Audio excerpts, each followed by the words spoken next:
the Second World War, there was an uprising by the Kikuyu people who wanted their land back. The Kikuyu were herded into concentration camps and fortified villages, almost the entire population of over 1 million people. People were systematically tortured to death. They invented a new kind of pliers whose purpose was first to crush men's testicles and then to cut them off. They raped women with bayonets. They raped men. Similarly, a favoured technique was to ram sand up the rectum with a stick. Sometimes they were rolled up in barbed wire and kicked around the compound until they bled to death. Some of the British soldiers boasted about this. This is within living memory. The Colonial Secretary lied about it. The papers documenting it were burnt.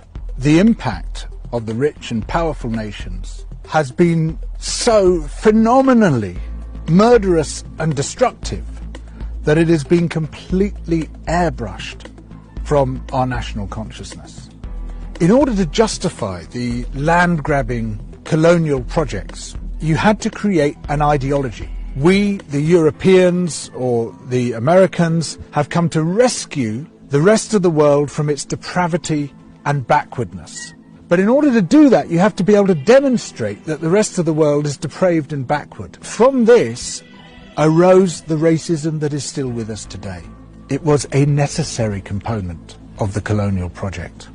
Some people might claim, well, okay, we broke a few eggs to make this omelette, as if all those human beings were eggs. But look at the omelette. Isn't it fantastic? Look, we made this fantastic omelette. Forget about all that unpleasant stuff and let's just celebrate where we are.